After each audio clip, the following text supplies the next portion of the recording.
परमात्मा कहते हैं शब्द महल में सिद्ध 24 हंस बिछोड़े विश्वे बीसा। इस पिछले जन्म की कमाई थे और वर्तमान की हठ योग क्रियाएं और विशेष मंत्र के एक विशेष जाप से सिद्धियां आ जाती हैं। परमात्मा कबीर जी कहते हैं ये तो एक सिद्धि हमारी भक्ति से, हमारा जो मंत्र है इस मंत्र से भगत के अंदर 24 सिद्धियां आ जाएंगी, लेकिन इन सिद्धियों को यूज नहीं करना, नहीं तो कर्म बिगड़ जाएंगे, भक्ति बिगड़ जाएगी। क्या बताते हैं? शब्द महल में सिद्ध 24 हंस बिछोड़े विश्वे बीसा। एक सिद्धि सुरदेव मिलावे, एक सिद्धि तन मन वृत्ति बतावे, एक सिद्धि हो पवन स्वरूपी, एक सिद्धि हो वे अनुरूपी। एक सिद्धि निस्वासर जागे, एक सिद्धि सेवक हो आगे। एक सिद्धि सुरगापुर जावे, एक सिद्धि जो सब गट छावे, एक सिद्धि सब सागर पीवे, एक सिद्धि जो बहु जुग जीवे। एक सिद्धि जो उड़े आकाशा, एक सिद्धि परलोक के वासा। एक सिद्धि कष्ट तन जारा, एक सिद्धि तन हंस नियारा। एक सिद्धि जल डूब न जाई, एक सिद्धि जल पैर न लाई। एक सिद्धि बहु चोले धारे, एक सिद्धि नी तत्व विचारे। एक सिद्धि पांचों तत् नीरम, एक सिद्धि जो बजर शरीरम। एक सिद्धि पीवे नहीं खाई, एक सिद्धि जो गुप्त छिपाई। एक सिद्धि जो ब्रह्मंड चलावे, एक सिद्धि सब नाद मिलावे। एता खेल खिल्यारी खेले, सो हम हंसा प्रगट वेले। 24 को ना दिल चावे, सो हंसा शब्द अतीत कहावे। प्रासिद्धि पूर्ण पटरानी, सतलोक की कहूँ निशानी। सतलोक सुख सागर पाया, सतगुरु भेद कबीर लखाया। परमहंस देखो परवाना, जन कहता दास गरीब दीवाना। अब परमात्मा की महिमा सुनाते हुए गरीबदास जी ने कहा कि परमेश्वर कबीर जी के इस मंत्र में, जाप में, साधना में ये 24 सिद्धियां आ जाएंगी। और इन 24 को ना मन चावे, सो हंसा शब्द अतीत कहावे। उसके ऊपर भक्ति की कमाई उसकी सुरक्षित रहेगी, जो इन 24 सिद्धियों को भी नहीं चाहेगा। कौन कौन सी सिद्धि अभी आपको गिनवाई हैं?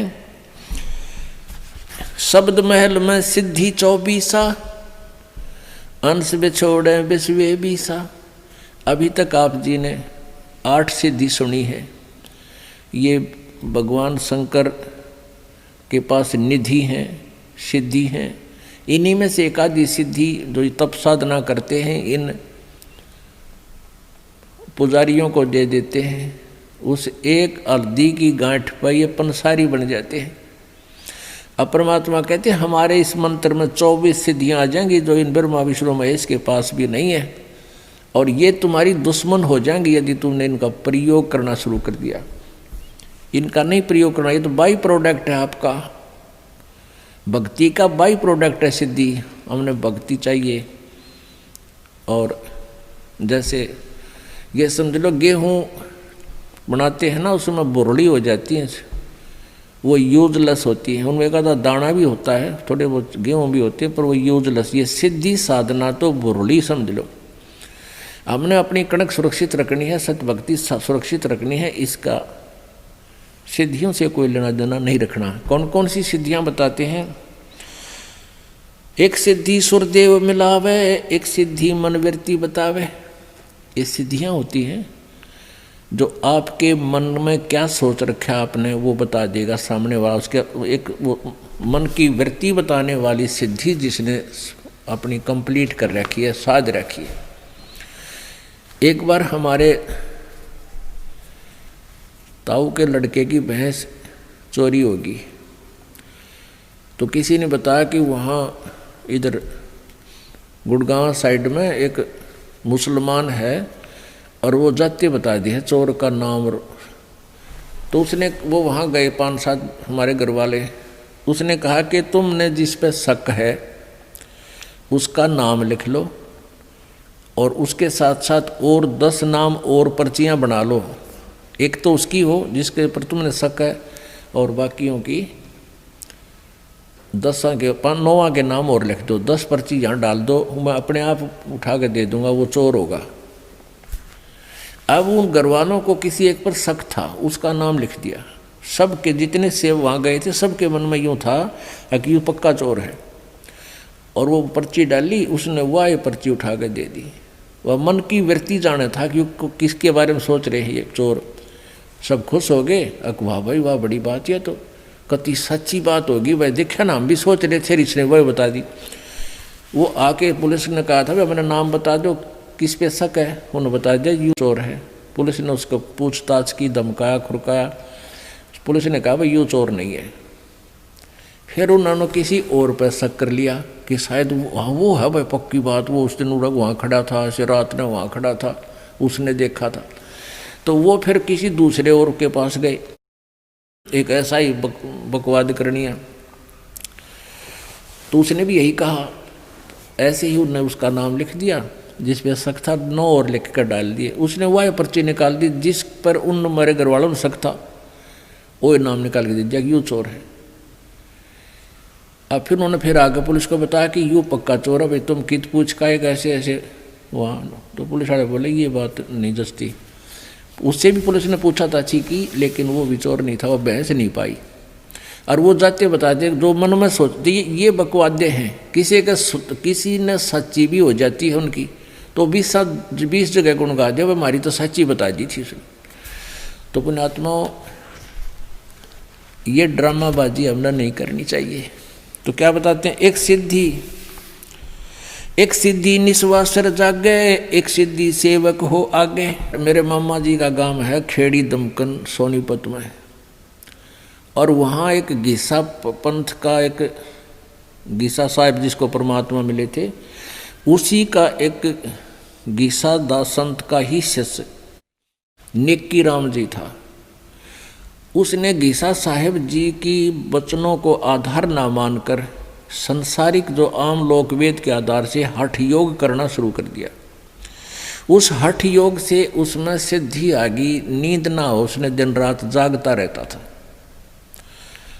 तो वहाँ एक आश्रम बना हुआ है, उस आश्रम की स्थापना होने का कारण जब हमने पूछा तो बताया वहाँ के व्यक्तियों ने कि नेकी राम जी यहाँ एक बनी सी थी, वन था छोटा सा, उसमें बैठ गया आके और ज्ञान प्रचार करे और दिन रात जाग गए। तो वहाँ एक दो सेवक रहने लगे, उन्होंने कहा यो महात्मा जी ना दिन में सोता ना रात में। तो लोगों ने छुप कर देखा कई दिन तक, भाई सचमुच ना दिन में सोता ना रात में सोता, ये तो महाराजा पड़ा है। उसका उड़े आश्रम बना दिया, मंदिर बना दिया, उसकी पूजा शुरू करने लगे हैं, और आज कुछ भी कोई ना उसका पल्ले। तो इस प्रकार हम भ्रमित हो जाते हैं। एक सिद्धि निस्वासर जागे, एक सिद्धि सेवक हो आगे। जैसे आपको हम कई बार सुनाते हैं कथाएं, उदाहरण देते हैं कि ये मन जो है ये एक भूत समझो, और इसको यदि भक्ति पर लाए रखा तो ये ठीक से, अगर इसको भक्ति पर नहीं लगा तो बकवाद सूझता है, कोई उत्पना, कोई गलत काम करवाता है, पाप की तरफ दौड़ता है, हमारे जान का खतरा बनता है। तो इसके लिए इसको कैसे कंट्रोल करना चाहिए, इस मन को, इसको परमात्मा के नाम पर लगाए रखना चाहिए। तो इसका उदाहरण देते हैं हम कई बार। तो आपको ये कथा सुनाते हैं। एक साधु था और उसने ये सिद्धि कर ली। उस सिद्धि से क्या होता है कि किसी पितर को या किसी प्रेत को कंट्रोल कर लेते हैं। तो उसकी साधना के कारण ईश्वरीय शक्ति से वो जो सिद्ध किया हुआ जो होता है वो सेवक रूप में प्रकट हो जाता है, वो केवल उसी को दिखाई देता है। ये सिद्धि उसकी साधना से ऐसा हो जाता है। एक संत के पास, एक तपस्वी के पास ऐसी सिद्धि थी लेकिन उसमें एक अवगुण था कि उसको अगर काम ना बताया गया, वो सेवक प्रकट हो जाता था तो सिद्धि से, तो नहीं तो वो फिर उसको हानि कर देता। एक से संत ने वो सिद्धि आती थी, उसने अपने चेले से भी वह सिद्धि करवा दी। लेकिन उस गुरु ने कहा चेले से, शिष्य कि भाई मेरी अब्सेंस में, मेरी अनुपस्थिति में इस सिद्धि का तू प्रयोग मत करना। अब कुछ दिन के बाद गुरुजी चले गए सैर सपट्टे को कहीं दूसरे जगह पर। पीछे से चेले ने सोचा जो यह सिद्धि मैंने की है इसको परीक्षण तो करके देखूं। उसने वो सिद्धि प्रयोग कर दी। सामने एक जंद खड़ा हो गया, एक प्रेत सेवक बनकर, कहने लगा महाराज बात सुन ले, यदि मुझे काम बता और काम नहीं बताओगा तो तेरी गर्दन दाबूंगा, मैं तुझे मारूंगा। तो चेले ने सोचा भाई काम बता दिया, बर्तन साफ कर दिया, बर्तन साफ कर दिया 10 मिनटा में। आटा मांग लिया 10 मिनट में आ लिया। 2-4 काम बताए वो मिनटा में कर दिया। उन्हें सोची अच्छा मेरा भाई, और काम ना बताऊंगा तो भी मेरी गर्दन दबाओगा, मारेगा। उसने गुरुजी को याद किया, एक मर गया मैं तो आज गुरुजी गलती होगी। इतने वो गुरुजी आ गए। वो गुरुजी कहने लगे अरे क्या हो गया गुरुजी, ये मन मारेगा, ये ऐसे ऐसे खड़ा है, ये देख यूँ खड़ा, और काम बताऊँ हूँ जब वह कर देता है मिनटों में। तो गुरुजी ने कहा भी मैंने तेरे से मना किया था बेटा, मेरी अब्सेंस में प्रयोग ना करना, पर एक काम करी, इसने कह दे कि बांस ले आ, बहुत लंबा बांस ले आ। वो बांस ले आया। गुरुजी बोले इसको कह दे कि इसमें ज़मीन में गाड़ ले, खड़ा कर दे। उन्होंने ज़मीन में गाड़ दिया। तो गुरुजी बोले इसको कह दे कि इस बांस पर चढ़ने जा, उतरे जा, काम होगा जब मैं तेने बुला लूँगा ना, तो अपना यूँ काम लगा रहे। तो ऐसे ही इस मन को कंट्रोल करने की विधि बताई परमात्मा ने। संसारी काम करे इतने तो काम में लगे, फिर इस राम नाम के बांस पर चढ़ाए जा, उतारे जा इस मन रूपी भूत को। इसने ठाली ना छोड़े ना, यू हानि कर देगा। ये मन जब भी भक्ति से दूर हो गया, इस राम नाम के बांस तो उतर गया, उसी समय देख लेना आपको लेकर डूब जाएगा, उसी स्थान पर जा छोड़ेगा जहाँ से शुरू हुए थे। तो ये बता रखा कि एक सिद्धि निस्वासर जागे, दिन रात जागे, एक सिद्धि सेवक हो आगे, एक सिद्धि स्वर्गापुर धावे, एक सिद्धि जो सब गठ छावे, एक सिद्धि सब सागर पीवे, एक सिद्धि जो बहुजुग जीवे। एक सिद्धि जो सब सागर पीवे, एक अगस्त नाम के ऋषि जी थे, उन्होंने सारे जीवन में एक सिद्धि प्राप्त कर ली, सारे सागर पीने की। एक ऐसी शक्ति है, ईश्वरीय पावर है, ऐसी शक्ति है जो उसको सिद्धि कर लेता है। तो इसने कोई बात होगी थी, कहा सुनी, तो अगस्त ऋषि ने एक ही घूंट में अपना 7 सागरों को पी लिया था। अपने आत्माओं, ये जो शक्ति है भगवान की, वो ऐसी ही अटपटी होती है। आम आदमी इस बात को नहीं समझ सकता, ये तो वही समझ सकते हैं जो परमात्मा से परिचित हैं। उसने एक घूंट में 7 सागर पी लिए, इतनी सिद्धि उसको प्राप्त हो गई थी, लेकिन मोक्ष नहीं।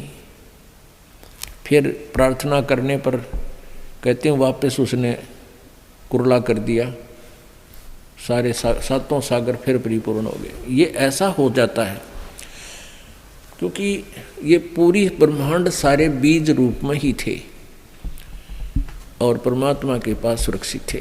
परमात्मा के ही देन थी, परमात्मा ने इनको बनाया था। ऐसा हो सकता है, लेकिन कहने का भाव यह कि ऐसी सिद्धि 7 समुद्रों को पी लेना और फिर भी मोक्ष नहीं, ये सिद्धियां होती हैं। एक सिद्धि कष्ट तन जारा, एक सिद्धि तन हंस न्यारा, एक सिद्धि जल डूब न जाई, एक सिद्धि जल पैर न लाई। एक सिसाना गांव है सोनीपत जिले में, सिसाना, और सिसाना गांव में एक ईसाई पंथी से संबंधित था एक व्यक्ति, साधक, नेकीराम परंपरा से। तो वही हठ योग करके उसने सिद्धि प्राप्त कर ली। क्या सिद्धि थी उसके पास? वहाँ के ये अभी की बात है हमारे सामने की। कहते हैं इस महाराज जी तालाब में का निकल जाता है, कीचड़ में का निकल जाता है, इसके पैर के पानी ना लगता, इसके पैर का जल गीला नहीं करता इसको। और कई बार लोगों ने देखा, व्यक्तियों ने, फिर वो महाराज बना लिया और सिसाने में उसका चमटा गाड़ दिया, इतना बड़ा आश्रम बना रखा और नाम लिख दिया नारायण महाराज। वो नारायण नारायण क्या करता, उसका नाम मैं नारायण रख दिया, उसका वैसे वास्तविक नाम कुछ और है। तो इस तरह के ड्रामाबाजियों से हम भगवान से दूर होकर के इन सिद्धि युक्त व्यक्तियों पर आश्रित हो गए, जो वो भी जन्म बर्बाद कर गए और अनुयायी भी बर्बाद हो गए।